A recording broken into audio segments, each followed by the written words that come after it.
今年4月初，美国国家传染病所所长佛奇表情严肃，宣告美国接下来对抗新冠肺炎将是一场严峻的挑战。We are struggling to get it under control, and that's the issue that's at hand right now. 美国新冠肺炎疫情如同佛奇警告一般，越来越严重。纽约医院里面病房没有空位，轻症病患挤满走廊等待治疗，重症病患只是在病房内插着呼吸器和病魔在搏斗。他们在应付所谓的这样的一个大流行，人数很多的时候，他的这个重症照顾的能力的这个量能就不够哦，比如说呼吸器可能也不够，所以无法满足除了他现行的病人照护之外，哦，比如说这个所谓的加护病房照护的慢性病的照护的病人，在这个最后濒临于死亡期这些照顾的能量之外，没有办法去提供新的新冠肺炎的重症的人进入他的这个所谓的这个 ICU， 所以他的致死率相对的就高。根据了解，6月28号，新冠肺炎全球确诊人数突破1000万人大关，其中6月底确诊人数最多的国家是美国，已经超过269万多人，而且感染数字还在持续往上攀升，死亡人数平均每天也以1000人增加，总死亡数更已经来到13万人。而确诊人数第2名也还在增加的巴西，截至6月底之前，确诊人数有140多万人。另外，英国、西班牙、意大利都已经来到了20到30万人左右。只是外界认为欧美医疗品质大多都比亚洲地区要好，为何新冠肺炎死亡率会比较高？所以我觉得我们的警觉性是比较大的。那另外一个就是说，大家也旅行过嘛，那就知道欧美国家他们对这个看待戴口罩这件事情跟我们的观念是不一样的。我们会觉得保护自己、保护别人，他们会觉得是这好像不太礼貌。所以说，在坐火车的时候，即使有人咳嗽，也没有办法说戴上口罩。那这一点显然就是说，有没有戴口罩，对于这个疾病的预防是有帮助的。意思就是最主要的原因之一，欧美国家和亚洲地区戴口罩的文化与习惯明显不同。最主要是因为他们的大流行人数太多了，相对于亚洲国家你可以看到日本是公医制度，韩国的这个医疗制度非常的弹性，在遇到重症的时候，他随时要调派这些所谓的这个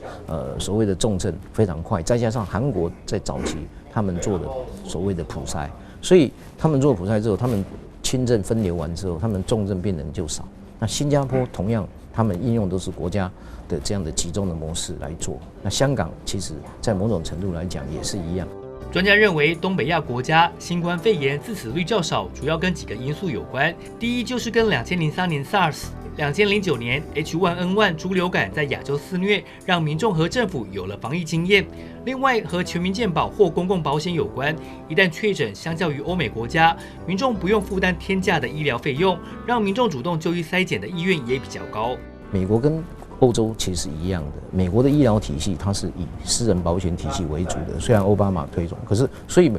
美国私人保险的体系在重症能量也都是根据保险体系的给付制度来规划。以美国一名高中老师罗伯特来说，他和老婆因为罹患新冠肺炎，两人从急诊、住院照护到插管治疗，花费高达4500万台币。在没有全民健保或健保制度不完善的欧美国家，病毒检测就必须自费负担数百甚至数千元美元的基本费用，确诊住院后还要负担高额的医疗费用，也是造成疫情蔓延的主要原因之一。印度一名新生儿的妈妈难过痛哭，因为她的儿子才出生5个月，就因为感染肺炎死亡，但主要原因不是生病，而是医疗环境脏乱。外界认为，医疗环境极差的印度，面对疫情来袭，致死率应该会非常高。不过，截至6月底，印度新冠肺炎死亡人数约1.7万，虽然全球排名第8，亚洲最高，不过死亡率的排名则是排在全球第102名，100万人中也只有13人。其实我们不要看这些国家哦，这些国家其实在这一次，他们对于新冠肺炎的政府是下了很多的所谓的防疫上面的力量，所以反而造成他们的 case 会比较少。哦，当然会不会因为他们的通报问题，他们没有做检测，他的 case 比较少？我认为这个可能性随着时间的印证，慢慢的可能性会减低。哦，因为如果是这样，它还是会爆发流行。所以我们看到几个国家，像印尼也好，像这个越南也好，这些国家虽然它的经济状况不像我们这些高度经济发展国家，可是政府对于防疫的管控非常强烈，所以对于社交距离也好，对于这些个人防护措施，隔离做得非常彻底，所以它的感染人数事实上没有这么多，所以政府在调配这个力量来讲，当然就有可能的。除了印度、印尼、菲律宾6月底的100万人死亡率超过10位数之外，像是日本、韩国、泰国等都只有个位数，而台湾更只有0.3人。相较于亚洲，欧美染疫的致死率就没有那么乐观。美国因新冠肺炎的死亡人口已经接近13万人，每100万人中死亡人数统计第一名的是欧洲圣马力诺，有1238人，第二名的比利时也有840人。欧美国家的死亡率普遍比较高，这让科学家猜测是否跟人种的 DNA 有关。有一些感染症它的重症跟宿主的基因是有关系的。比如说以前以色列有一个蛮重要的研究，就是说有一些疱疹病毒的死亡，那怎么会发现在特别的一个族群里面，特别的一些家庭里面？后来发现有一些特定的基因人类的基因是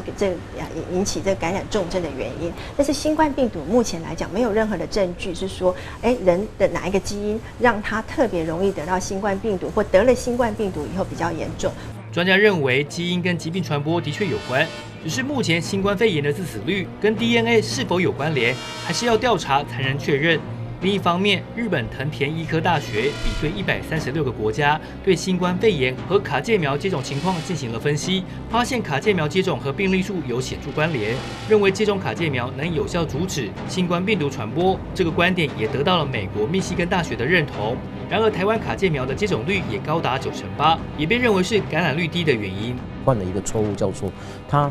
虽然它这2个例族群上面是有相关，可是他推到个人的时候，可能就会产生错误的结论。因为有些人事实上他没有打卡介苗，他还是被感染了。那如果我们拿一个国家的死亡率或者致死率来去跟这个国家的感染力，很容易就犯了所谓的生态误差。以生态误差意思就是说，你把族群的推论推到个人的推论上面去。新冠肺炎到底对哪些族群特别容易感染？各国纷纷开始投入研究。不过目前可以确定的是，根据 BBC 报道，以英国的病例来看，超过70岁的老年人是感染的高风险族群，而且主要原因是这个。老年人在67岁以上的话，其实他的一个免疫力会明显下降。这时候因为年纪大他本来就会产生的量会过少，而且他们本来这些老年人可能有其他的共同疾病，像糖尿病、高血压、肾脏病、肝病和这一部分都会使得他们在新冠病毒攻击的时候，会因为这些又无法产生免疫力，又有一些原先疾病容易发生的一些并发症。超过70岁的老年人为什么是高风险族群？是因为通常有慢性病，一旦被感染，容易产生其他的并发症。不过，国内医师临床发现，有抽烟习惯的人也是感染的高风险族群。抽烟病人会造成纤毛摆动变慢，所以病毒更不会被移除。再加上那个抽烟的人普遍有气管发炎的问题，本来我们有一些免疫是用来对抗病毒，提供综合病毒的一个重要关键。可是他们气管表面发炎的结果，缺乏这种保护性的免疫，都使得病毒附着的时间会延长，而且它很快在一定时间内没有把它移除，就会不断的再生，都使得这些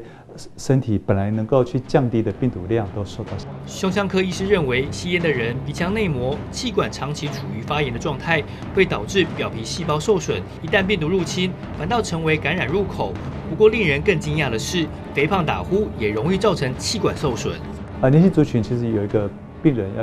要去注意，过胖的病患。过胖的病患，由于他们本身肥胖就代表某种免疫力的下降，还加上一些荷尔蒙的一些失调，常常有一些并发症，譬如说睡眠呼吸中止，或是肥胖相关的发炎因素，鼻子容易过敏的话，这时候整个鼻道会过干，缺乏免疫力，而且打呼的关系，口腔的病毒很快就到肺部里面去。就是有很多的证据说，为什么肥胖的人其实死亡率是比较高的。那后来这样10年来的研究，其实是有一些比较科学的证据，知道说肥胖有一些因子，那也是荷尔蒙的影响，也会影响到他的免疫力，所以是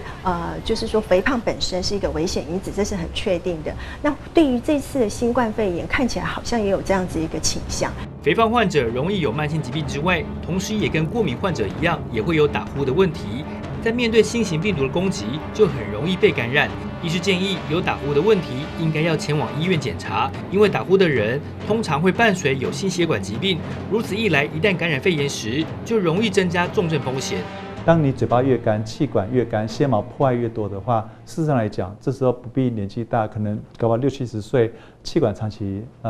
口干口苦、声音沙哑，它就会有更多的危险因子来诱发病毒的快速生长跟持续。打呼不是只有打呼这么单纯，它会摩擦到呼吸道，所以当你打呼越大声，呼吸道的黏膜毁损越厉害嘛，甚至有些霉菌的滋生。除了仰赖国家的公卫政策与医疗系统，民众也要有良好的公卫知识，才能面对未来新兴病毒的来袭。